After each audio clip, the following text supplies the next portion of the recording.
बांग्लादेश में गृह युद्ध की स्थिति है और बांग्लादेश के जो हालात हैं उसको आप सभी देख रहे हैं। विभिन्न मीडिया चैनलों के माध्यम से, समाचार पत्रों के माध्यम से आपको बांग्लादेश के हालात के बारे में जानकारी मिल रही है। वास्तव में ये बांग्लादेश क्राइसिस उत्पन्न कैसे हुआ, इसको समझना होगा।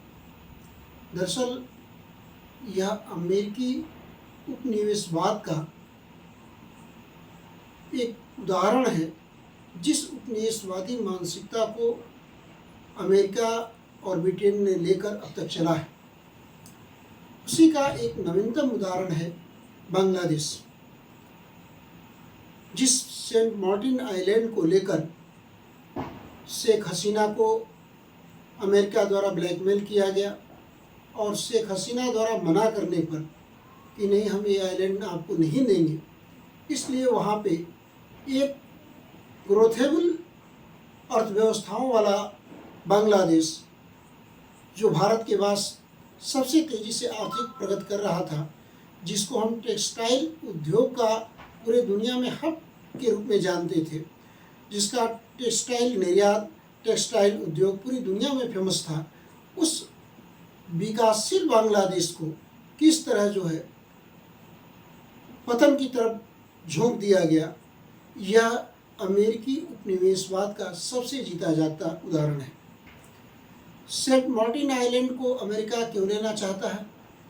क्योंकि गल्फ के सारे कंट्री में अमेरिका के नौसैनिक और थल सैनिक, वायु सैनिक अड्डे बने हुए हैं। इधर साउथ एशिया में या साउथ ग्लोबल की बात करूं तो अमेरिका के डिएगो गार्सिया से बढ़िया कोई सैन्य अड्डा नहीं है। इसलिए वो चाहता था कि भारत के करीब एक सैन्य अड्डा स्थापित करें, जिसके माध्यम से भारत और चीन दोनों की हम निगरानी करते रहें। असल में सेंट मार्टिन आइलैंड, जो एक ईसाई धर्मगुरु के नाम पर जो है उस द्वीप का नाम रखा गया है, उसका जो लोकेशन है वो इतना चीफ है कि वहाँ अगर अमेरिका अपना सैन्य अड्डा बना लेता तो वहाँ से भारत, चीन और न केवल दक्षिण एशिया बल्कि दक्षिण पूर्व एशिया के बहुत बड़े इलाके को कवर कर सकता था। लेकिन शेख हसीना ने अमेरिका की इस चाल को समझते हुए उस द्वीप को अमेरिका को देने से मना कर दिया। इसका परिणाम ये निकला कि एक स्थिर बांग्लादेश की सरकार को अमेरिका ने तख्ता पलट करवा के गिरवा दिया।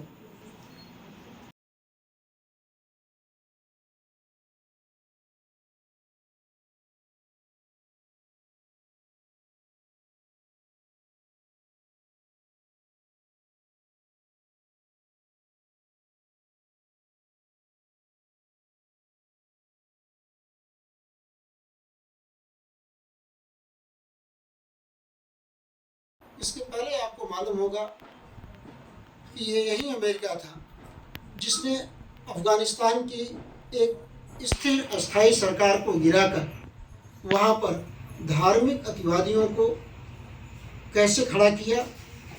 इसके लिए उसने सऊदी अरेबिया और पाकिस्तान की सेना का सहयोग लेते हुए उसने तालिबान रूपी एक अति धार्मिक अतिवादी संगठन को खड़ा किया और वहाँ की स्थिर सरकार को गिरा दिया। और पुनः जो है नवीनतम उदाहरण बांग्लादेश है। बांग्लादेश में जिस तरह गृह युद्ध के हालात हैं और जिस तरह वहाँ तख्ता पलट किया गया, दुनिया की लोकतंत्रात्मक सरकारें जो अपने आप को लोकतंत्र की जो है लोकतंत्र की व्यवस्था का पुरोधा मानती हैं, उन पुरोधाओं ने जो है वहाँ की लोकतंत्रात्मक सरकार को बड़ी ही हैवानियत, थेथरपना और वाहियातगिरी करके जो है शेख हसीना की सरकार को गिरा दिया। ये वो देश हैं जो अपने हथियारों की मंडी को चलाने के लिए पूरी दुनिया में जो है इस तरह के अस्थिरता को जन्म देते हैं और उस अस्थिरता की सहारे एक लोकतंत्रात्मक व्यवस्था को समाप्त करके एक सैन्य आधारित सरकारों का गठन करते हैं और अपना हुकूमत चलाते रहते हैं। इसका मूल मकसद है अपने देश की हथियारों की मंडी को चलाए रखना और वहाँ पर एक अपने पक्ष में और अपने द्वारा थोपी हुई पिट्ठू की सरकार को स्थापित करना है। अमेरिका ये आज से नहीं, ये बहुत पहले से ये करता आ रहा है और कई देश, जहाँ जो भी देश इस तरह की स्थिति में मैंने देखा है जो विरोध कर रहा है, वहाँ अस्थिरता को इसने जन्म दिया है। आज बांग्लादेश में बड़े पैमाने पर जमात के लोगों को खड़ा करके, वहाँ पर सेना को खड़ा करके किस तरह एक जनता द्वारा चुनी हुई अस्थायी सरकार को गिराया गया और वहाँ पर एक जमात की धार्मिक अतिवादी मानसिकता को लिए हुए लोगों की सरकार बनाई गई। किस तरह जर्मनी से यूनुस को बुलाया गया, उसको प्रधानमंत्री बनाया गया, ये सब अमेरिकी और पश्चिमी देशों की एक गहरी साजिश है। बांग्लादेश बहुत तेजी से अपना आर्थिक प्रगति कर रहा था। बड़े पैमाने पर टेक्सटाइल उद्योग से लेकर दूसरे अन्य उद्योगों में भी तेजी से ग्रोथ कर रहा था। भारत के बाद सबसे अधिक फॉरेन रिजर्व यहाँ दक्षिणी एशियाई देशों में सब उसी के पास था। लेकिन आज बांग्लादेश की पूरी अर्थव्यवस्था चरमरा गई है। वहाँ का मुद्रा तेजी से डाउन जा रहा है। इसके लिए किसको दोष दिया जाए? जिस लोकतंत्र और जिस मानवाधिकार का ये पूरी दुनिया में डंका पीटता रहता है कि यहाँ मानवाधिकारों का हनन हो रहा है, यहाँ लोकतंत्र का हनन हो रहा है, वहाँ एक लोकतंत्र को कैसे कुचला गया है ये बताने की बात नहीं है। आज वहाँ हिंदुओं पर जबरदस्त जुल्म किए जा रहे हैं, सरेआम उनको मार के जो है टांगा जा रहा है। कहाँ दुनिया सोई है? दुनिया के मानवाधिकारवादी कहाँ सोए हुए हैं? किस तरह वहाँ बांग्लादेश के हिंदुओं के साथ जुल्म और ज्यादती हो रही है, कोई उनका हाल नहीं जान रहा है, कोई उनको पूछने वाला नहीं है। क्या यही लोकतंत्र है? यही मानवाधिकार है? केवल मानवाधिकार असल में अमेरिका का दूसरे देशों पर अपना दबाव बनाने के लिए मानवाधिकार, इंटरनेशनल एमनेस्टी जैसी संस्थाएं, ये अमेरिका के हाथ पैर हैं। अमेरिका और पश्चिमी देशों के हाथ पैर हैं। इनके माध्यम से ये देश दुनिया के अन्य देशों के ऊपर अपना जो है अधिकार जमाए रखते हैं, उन पे दबाव बनाए रखते हैं कि ये देश उन्हीं के हिसाब से चलें। आज बांग्लादेश के हिंदुओं पे हो रहे जुल्म पे कोई बोलने वाला नहीं है। आज फिलिस्तीन पे, मुसलमानों पे जिस तरह इजराइल कहर बरपा रहा है, उस पर कोई बोलने वाला नहीं है। अगर थोड़ी सी या कुछ आतंकवादी वारदातों का परिणाम ये थोड़ी है कि पूरी फिलिस्तीन की जो है नस्ल को ही तबाह कर दिया जाए। वहाँ मुस्लिम कितने, कम से कम 35 से 40 हज़ार मुस्लिम बच्चों को मार दिया इजराइल ने। वहाँ बड़े पैमाने पर जो है मुसलमानों का कत्ल गारत हो रहा है, कोई बोलने वाला नहीं। क्यों? क्योंकि आज मुझे सबसे बड़ा आश्चर्य लग रहा है, 56 इस्लामिक मुल्क हैं, लेकिन ये सब के सब अमेरिका और पश्चिमी देशों के पिट्ठू बन के जो है शरणागत होकर लेटे हुए। किसी की हिम्मत नहीं है कि एक आवाज़ भी उठाए।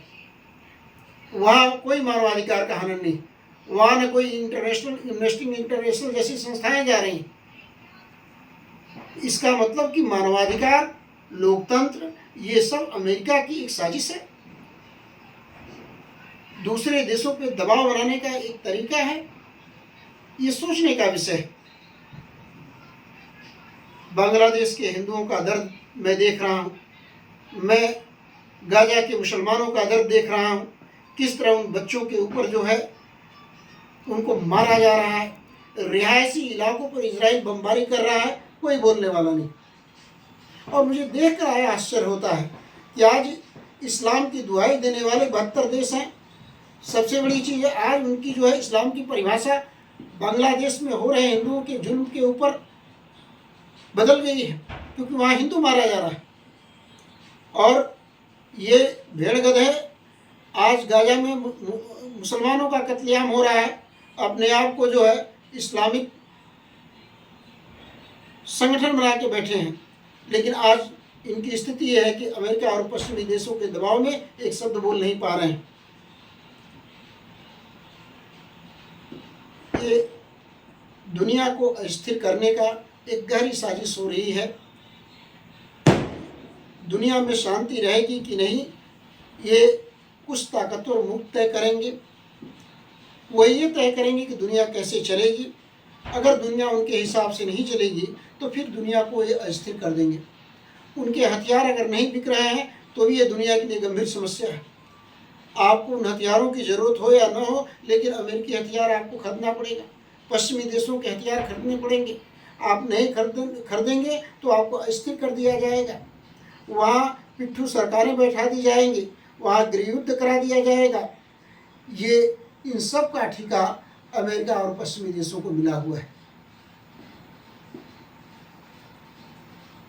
मुझे बांग्लादेश की कुछ ऐसी हैवानियतपूर्ण तस्वीरें आई जिस पे हिंदुओं को मार के और बिल्कुल जो है उनको पोल पे टांग दिया गया। मुझे बड़ा दुख होता है कि हिंदुस्तान के अंदर भी दुनिया भर के मीडिया चैनल हैं जो लोकतंत्र की रोज़ दुहाई देते हैं, जो मानवाधिकारों की रोज़ दुहाई देते हैं, जो गंगा जमुनी तहजीब की रोज़ दुहाई देते हैं। आज वहाँ हिंदुओं के साथ कत्लेआम हो रहा है, कोई गंगा जमुनी तहजीब बांटने वाला नहीं दिखाई दिया, कोई मानवाधिकारों की आवाज़ उठाने वाले कोई नहीं दिखाई दिए। कश्मीर में बड़े पैमाने पे कश्मीरी पंडितों के साथ जुल्म हुआ, कोई मानवाधिकार संगठन नहीं था, कोई बोलने वाला नहीं था। वहाँ कोई गंगा जमुनी तहजीब नहीं थी। ये सभी गंगा जमुनी तहजीब, ये सभी मानवाधिकार क्या ये केवल जो है अतिवादी लोगों के लिए है, अपने अतिवाद को के प्रसार को बनाए रखने के लिए है।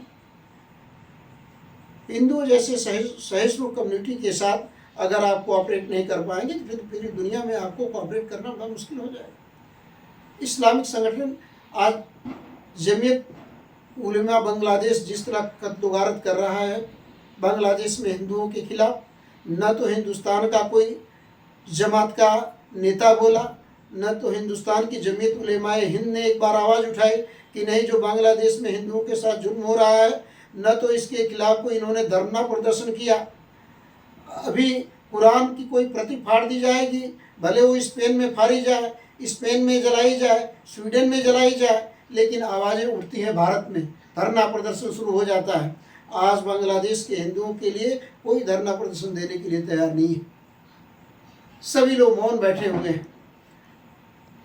भारत में भी बहुतायत राजनीतिक पार्टियां सांप सूंघ गया है, बांग्लादेश के हिंदुओं के जुर्म के ऊपर ये कुछ बोल नहीं पा रही हैं, क्योंकि उनको अपना मुस्लिम वोट बैंक का डर है कि कहीं मुस्लिम वोट बैंक ना हमारे हाथ से खिसक जाए।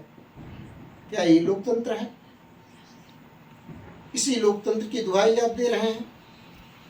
ये बड़ी दुखद स्थिति है। दुनिया को अगर एक बेहतर सुखद दुनिया देखना चाहते हैं तो इसके लिए बढ़िया यही होगा, हर एक जुल्म जाति, मैं भी उस चीज़ को आपको परिभाषित कर रहा हूँ, हर एक जुल्म जाति, हर एक हैवानियत अगर मानवता के खिलाफ है, किसी भी जीव के खिलाफ है, इसका विरोध होना चाहिए। चाहे वो बांग्लादेश की बात है, चाहे गाजा की बात है, कहीं भी जुल्म हो रहा है उस जुल्म का विरोध होना चाहिए। मैं ये नहीं कहने जा रहा हूँ कि नहीं इजराइल जो कर रहा है बहुत बढ़िया कर रहा है, मैं उस इजराइल का भी उतना ही विरोध करता हूँ जिस तरह बांग्लादेश में हिंदुओं के खिलाफ जुल्म करने वाली जमात संगठनों का मैं विरोध कर रहा हूँ, उसी तरह मैं उस इजराइल का भी विरोध कर रहा हूँ। हैवानियत, इंसानियत के खिलाफ हैवानियत अगर हो रही है पूरी दुनिया में, चाहे वो पीड़ित किसी धर्म का भी हो, वह पीड़ित है, उसको पीड़ित माना जाएगा और उसको पीड़ा देने वाले का विरोध होना चाहिए। धार्मिक और जाति नज़रिए से, समूह के नज़रिए से, नस्ल के नज़रिए से हमको देखना बंद करना होगा। अगर इस दुनिया में इंसानियत को परिभाषित करना चाहते हैं तो धार्मिक, जाति, नस्ली, क्षेत्रीय मानसिकता को आपको दूर करके और एक मानवता के बारे में आपको सोचना होगा। तभी ये दुनिया सुखद रहेगी, तभी इंसानियत कायम रहेगी और तभी गंगा जमुनी तहजीब की जो परिभाषा आप लेकर रोज दुहाई दे रहे हैं ये कायम होगा। अगर गंगा जमुनी तहजीब केवल आपके हितों के लिए है, अगर इस रूप में आप परिभाषित कर रहे हैं और आपका समाज दूसरे के ऊपर जुल्म करे, तब आपकी गंगा जमुनी तहजीब खत्म हो जा रही है, तो निसंदेह आप न केवल दूसरे को मूर्ख बना रहे हैं बल्कि खुद मूर्ख बन रहे हैं, ये जान लीजिए। क्योंकि दुनिया अब काफ़ी समझदार हो चुकी है, आपके हर दाव पेच को लोग समझने के लिए अपनी बौद्धिक योग्यता रखते हैं। इसलिए मेरा आपसे निवेदन है कि हर तरह की जनजाति, चाहे वो बांग्लादेश में हो या दुनिया के किसी कोने में, चाहे हिंदू के खिलाफ हो, चाहे मुसलमान के खिलाफ हो, चाहे वो ईसाई के खिलाफ हो, किसी भी धर्म और जात के खिलाफ हो, मानवता के रूप में आप मानवता के एक वाहक के रूप में आपको देखना होगा। आपको इन जुल्म जातियों का विरोध करना होगा, तभी ये दुनिया सुखमय व शांतिपूर्ण रह सकती है। अतिवादी मानसिकताओं को लेकर अगर हम चलेंगे तो कहीं ना कहीं दुनिया में हमारा स्थान खत्म होता जाएगा और हमारी पहचान भी खत्म हो जाएगी। इस दुनिया को हम सुखी दुनिया के रूप में हम नहीं देख पाएंगे।